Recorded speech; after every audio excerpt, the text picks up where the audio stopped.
Yeah, we need an underground controller. The patient's got suspected spinal injuries and internal injuries. Okay, I'll send Brian down immediately. We'll get you out soon, okay? We just have to get some more guys down here to help lift you out, okay? Can you send the following equipment down in this order, please? I need the emergency bag. About your leg. Yes, How's that Paragard. feel? 2 shovels. I'm just going to move this rock off your leg, helpers. okay? Okay, I'll send Lloyd and Dee to down. Thank you. The shaft's clear. Equipment will be coming down shortly. Can you wriggle that leg? The foot? Toes? Okay. There, Brian? Yep, I'm standing by. The ambulance crew want to report on the condition of the casualty. Roger, I'll get Darren to give you one. Stand by. Pulse is 70. The ground's a bit cracky there, Brian. Yeah, I had a look at that ground data. I think it'll be all right, but you won't want him there too long. We'll need some roof jacks under here. Pupils equal and reactive. We're going to get you out soon, okay? Perfusion under 2 seconds. Perfusion under 2 seconds. Suspected back injury and internal bleeding.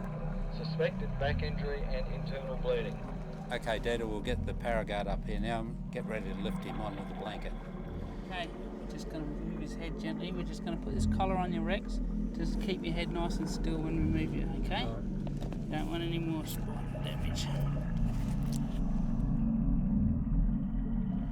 Okay, Rex, won't be long and we'll have you out of here, okay? We've set up the harness and then we'll strap you up and take you up the hole, okay? We're nearly there. Okay. Okay, we'll tighten these up from the chest down. How's that feel, Rex? Is that hurting? Hey? Okay, Rex, we're going to be lifting you into the shaft soon, okay? You there, Don? Yeah. Right, we want the windlass down, please. Windlass hook to casualty. Check. Windlass hook to rescuer. Check. Safety rod hook to casualty. Check. Safety rod hook to rescuer. Check. Okay. Okay, now we're ready to lift you into the shaft now, Rex. Ready, Lloyd? Everybody ready? 1, 2, 3. Right, windlass and safety rope up slowly, please. Windlass and safety rope up slowly, please. Right over the other side of the wall. Right over the other wall.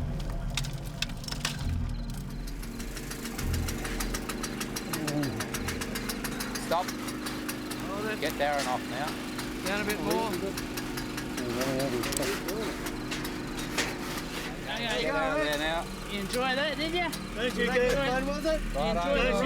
Don't you go back to the shed without me. Righto, good practice, boys. That was well done. Well done. You can all go back to the shed now. Every exercise is a learning process, and when we're training new guys, you know, we're trying to teach them something, and quite often they learn something from our mistakes. Brian Underwood joined the Mine Rescue Squad 23 years ago after his brother-in-law Phil Lewis lost his left leg in a mine accident. I owe my life to the Mines Rescue, and I'm... So what happened? We were just driving underground and we were picking up a little bit of trace in the level. I climbed over the machine and started picking at the trace. And I asked Brian, my partner, just to pass over the jack pick. Pass the jack pick back, mate. He rested it on the tracks of the tunnel machine. It just slightly leaned over and it actually pressed the cut ahead button and it started to rotate, caught in my shoe, my boot, and dragged my feet underneath the machine. So both legs were damaged. So what were you thinking at the time? Well, it wasn't right at the time. You don't think much about it, but I had plenty of time when I was waiting for the Mines Rescue. So I was propped up against the wall, and I was wondering lots of things. You think about, your past life, and what's going to happen in the future to your wife and your children, and how they're going to cope with it. And there's lots of things that can happen, put you in danger. If it can happen to him, it could happen to me, and I'd expect somebody to go and help me out of a mine. So I thought, well, it's time that I did my bit, and might be able to help somebody else, because if it hadn't been for Mine Rescue, Phil wouldn't be here today. Opal mining is risky. Simple mistakes deep under the surface of the parched Australian desert can quickly end in tragedy. But for some, the chance of discovering prizes like these, some worth a small fortune, is simply irresistible, worth every risk.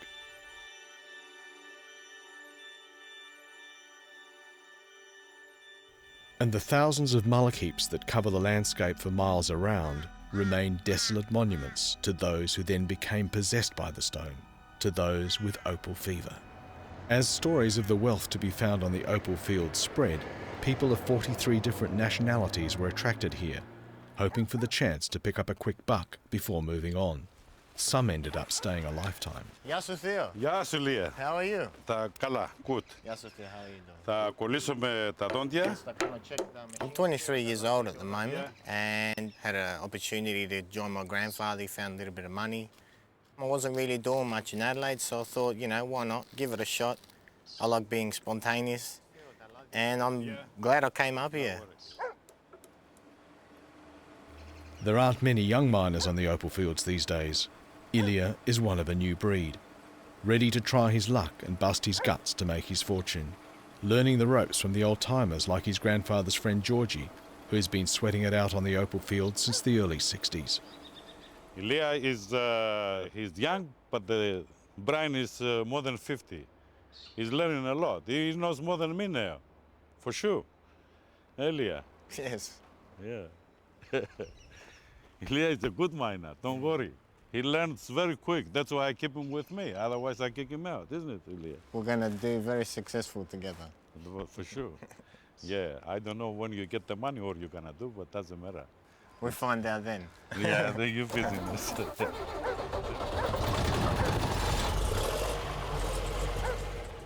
Ilya digs the wall, Opal, and I pick up the bucket and go home.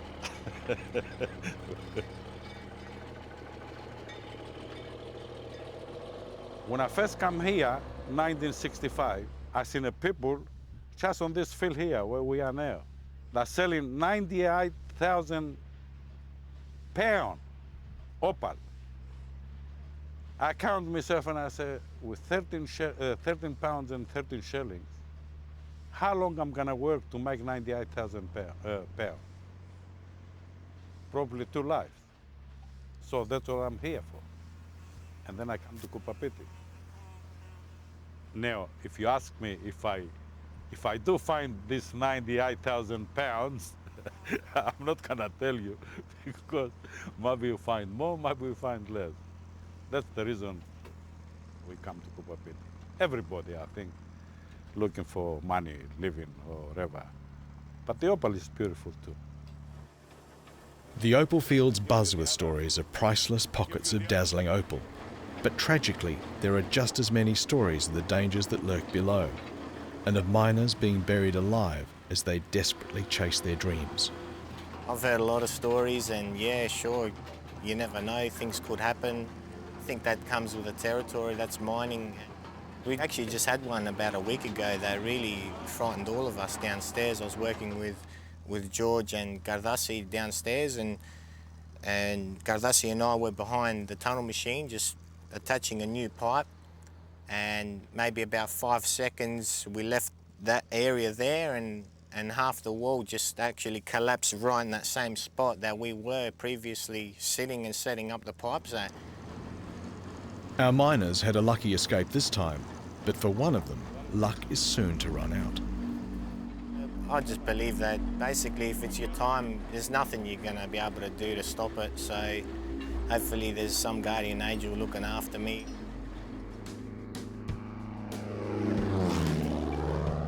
I started flying in 1962 and I've flown non-stop since then. We had a need for an aeroplane because we sent our kids to Alice Springs because they were at school, so we bought a Cessna and then I decided to build a fiberglass aeroplane.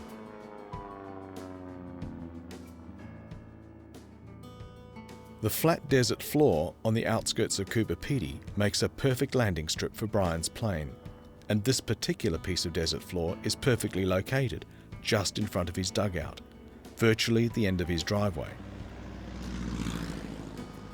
There are no airport queues in this part of the world, so all Brian has to do now is take his plane home and put it away in the shed. I actually built the aeroplane here.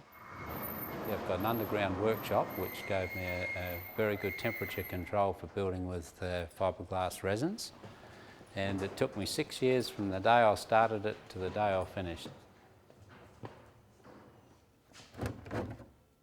Building a plane in an underground workshop might seem pretty unusual, but in Coober Pedy, every hole in the ground has a story.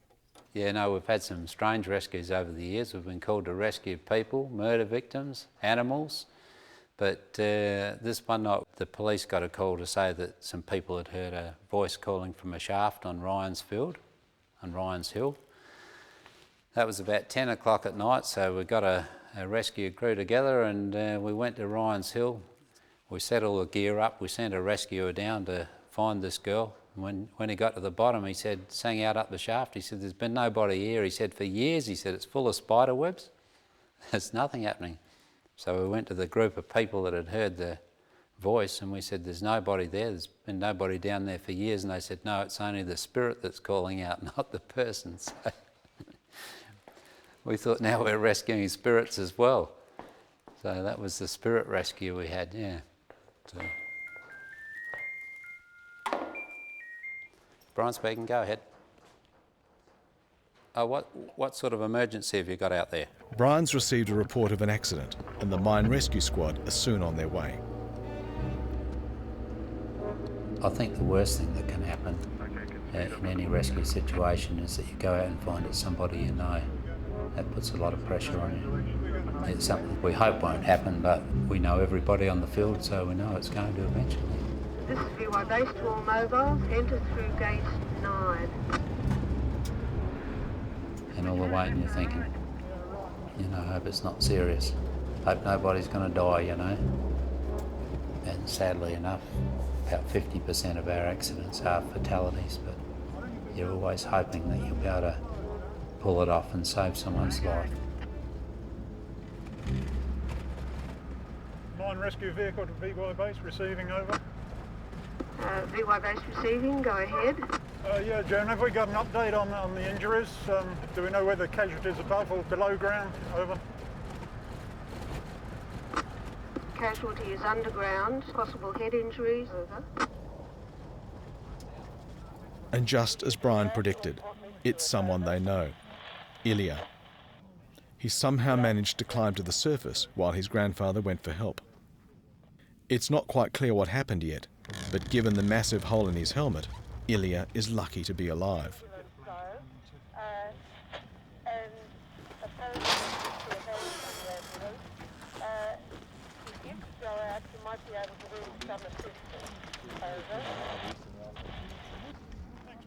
He's bleeding from the nose and mouth, and he can't move his head. He may be more seriously injured than he realises. Ilya is in shock and is given oxygen while they wait for the ambulance. Lloyd Hetzel is worried that Ilya might have suffered spinal injuries, and he's getting anxious that the ambulance hasn't arrived. And then I'll have to put something on your neck just to make it solid so it doesn't move, and that'll stop it from hurting. Just move the blanket off me, I don't want that. No, yeah, but you're going to get the blanket stays on. You've got to leave it sitting there. You can't take it off any further than that. In the rush to get here quickly, the ambulance crew must have missed one of the red trail markers thrown from the mine rescue vehicle. The mine rescue squad decide to brace Ilya's neck themselves. Yeah, you're lucky, yeah. You just have to look at your ears, isn't it? You've just this one put that underneath there. Hurting me more. I know. Well, we'll try and get it up tight, and that'll stop it. Okay. How's that? I don't know. That'll stop your head from moving. Just leave, yeah. Does your neck feel a little bit better now that you're not moving it? No. Still hurting? No, it's going to hurt. It's the pressure against my head. Yeah. Yeah. In the maze of mullock heaps and mine shafts, one claim looks just like another. The ambulance has gone off course and finally arrives 20 minutes later, guided by a police car dispatched to find them. We really should leave it there now. We're going to see what the ambulance is.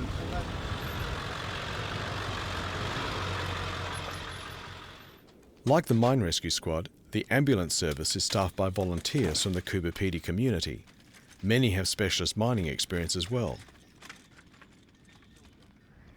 In a small community, everyone is known. The ambulance officer wearing the blue cap is Brian Underwood's son, Darren. Ilya is experiencing pain in his neck and back. So the ambulance crew decide to take him to the Cooper Pedy Hospital for assessment. Darren, we need to pull him up a little bit because of the... Okay. And again.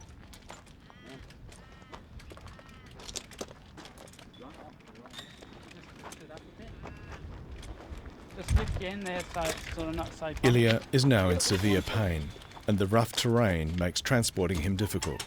It'll be a slow and stressful drive to hospital.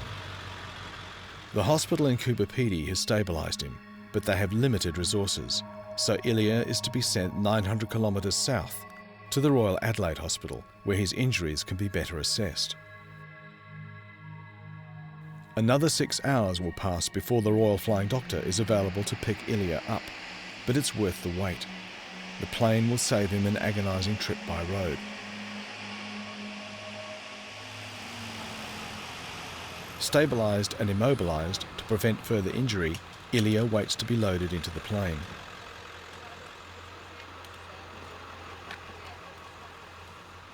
Ilya's mother has rushed the 4 hours by road from Lamina, another even more remote opal field, to be with her son. She's hoping to go with him on the Flying Doctor aircraft.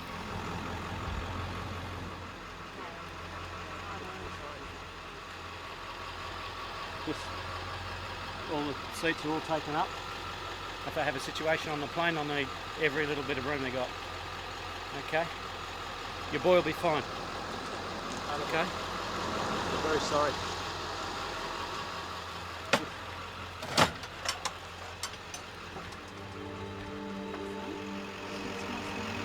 Have a look after him, you're all right.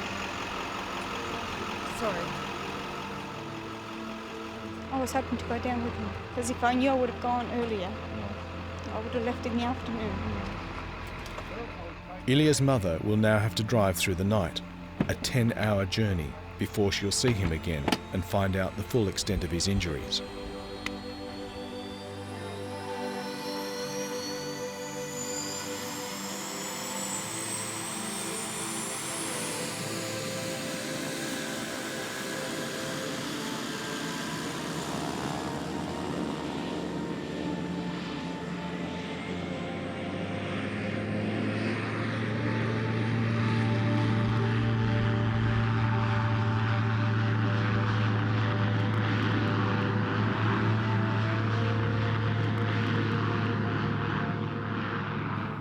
During her long journey south, Ilya's mother relives endlessly the horrifying story of her son's accident.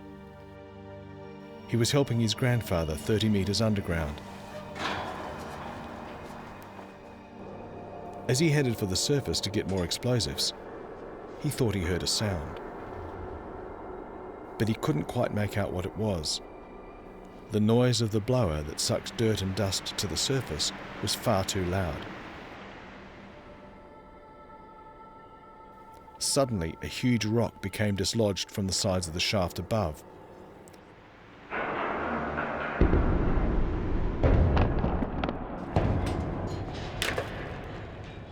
If the rock had been any bigger, Ilya would certainly have been killed. G'day, how are you going? I'm okay. What's your name? My name's Elias. Right. My name is Jared. I'm one of the trauma doctors here. Right. I think your doctor at Cooper Pedy is a little bit worried about your neck, so try not to move your neck. Just tell us yes or no, all right? First, I'm going to have a quick look at you, make sure everything's okay. Then we're going to do some x-rays, all right? Anything hurt at the moment? Just the back of my head and neck. All right. I'm just going to check your lungs, just make sure everything's working. Deep breath in for me. And out. Again.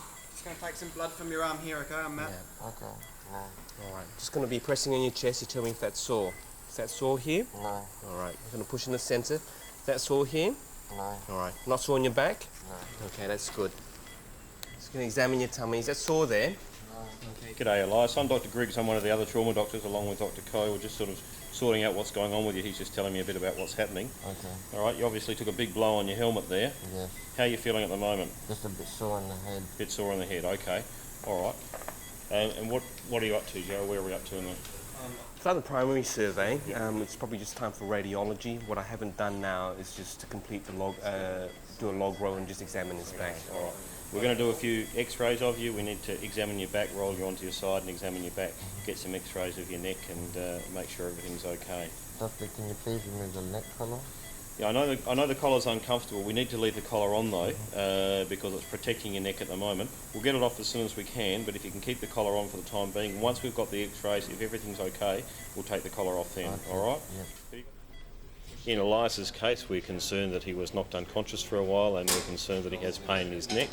And we want to do some good x-rays of his spine. Because of the history of the impact with his head and the damage to the helmet is clear evidence of that, we're concerned about his entire spine, so we'll x-ray his whole spine, even those areas he's not sore on, because often we find fractures elsewhere as well. Yeah, we've had quite a number who've come from Cooper Pedy. The mining accidents are people who fall in shafts or have shafts collapse on them or objects fall on them. Occasionally someone from an explosion in a shaft when they're detonating to try and blast some more out. Okay, x-ray. Just looking at Elias's x-rays, this is his lateral cervical spine x-ray and it doesn't look like there's any fractures evident. It's very good news. After I take the cervical spine collar off, we can send him home.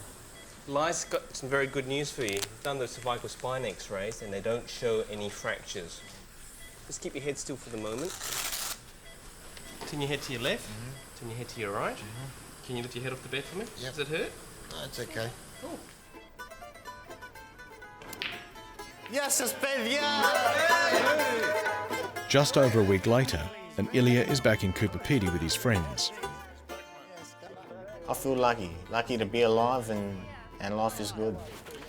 This experience alone has really helped me a lot. I mean, first of all, I've let go of all fear now. I've come through this and it's just an experience which I'll never forget. It's obviously Cooper Pedy, it's somewhere that not many people have the privilege of coming here and experiencing these things. Some people may think this was a bad experience, but I actually feel that if you only draw the good from every experience life has to offer, you'll come out of things and find happiness a lot easier. And I'm at that state now. Cooper Pedy's given me that opportunity and I'm thankful for that. It was originally my grandfather who actually gave me the opportunity to come up here, and mining with him has been great fun, you know, even though I've probably only earned $2,000 this whole year from Opal alone, and just my medical bills are more than that, but that doesn't matter, you know, life's good. And obviously coming up here, I had everything, I thought, you know, I had money, I had all material possessions which I held dear to me, but Cooper Pedy stripped me of everything. It's taken all my money, it's taken all my things that I held dear. Obviously nearly got killed, you know, so I feel lucky to be alive and life is good. Next week on Opal Fever. Hang on, mate. What have you found? Oh, just another. Oh, you've got another $50 stone. Look at that. Colour and everything. A crazy game of night golf. The advantage of night golf is you can find your ball instantly. In the daytime, you spend hours looking for something. Underground homes with fortunes in their walls. And in every room we found opal. This room we found $12,000. Even where we're standing here, we found $7,000 or $8,000. Through to the kitchen. And putting a price on a piece of rock. What do you think about this one? My God. Oh, that's a minimum of 10,000 an ounce in the rough. The world's got to see that one, mate. Week by week your fortune starts to turn. Day by day your fever starts to burn. And Opal Town, hey. Listen closer, can you hear the sound?